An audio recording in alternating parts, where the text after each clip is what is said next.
Moi, tän jonkun tyypin petsit tuli, mä en muista sen nimeä, YouTube-käyttäjän nimeä, mutta avataanpas.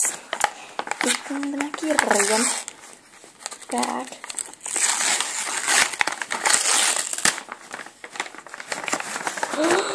Mitä täällä on? Täällä on ensimmäisenä tietenkin kirja. Moi Ankka TV-vankka, tässä olisi vaihtarit. Toivottavasti tykkäät. Odotan sun petseä innolla. Moikka! Sydämellä Rose. Aja se oli joku Rose-tyyppi. Hieno tämmöinen omenavihko. Joo, ja mä laitan tosiaan rumpetsit postiin.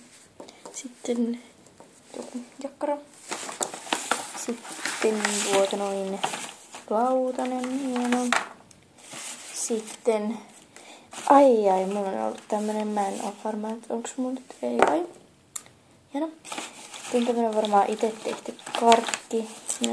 Mä en nyt taaskaan muista, mitä nää oli. Sekin oli hieno. Avautuuks tää? Avautuu. Sitten joku juttu.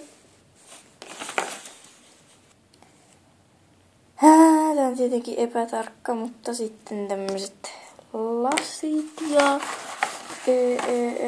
kääk, saippua. Taas tää on tämmönen, mutta siis sitten joku tämmönen ja mä luulen, että on muoveilua.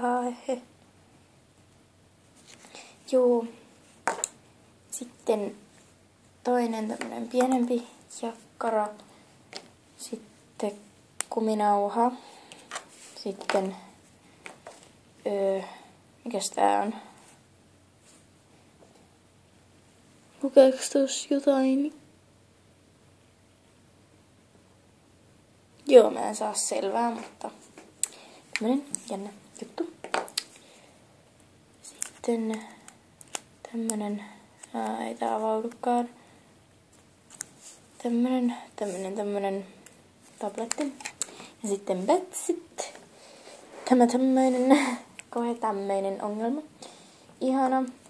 Ja tää on ihanaa. Sain tämmösen taas. Tarkistetaan, onks tää se mun vanha. Ei ole. Ja miksi muuten se ois. Mutta kiitos paljon näistä kaikista. Ja mä laitan tänään tosiaan noin sun petsit postiin. Moikka!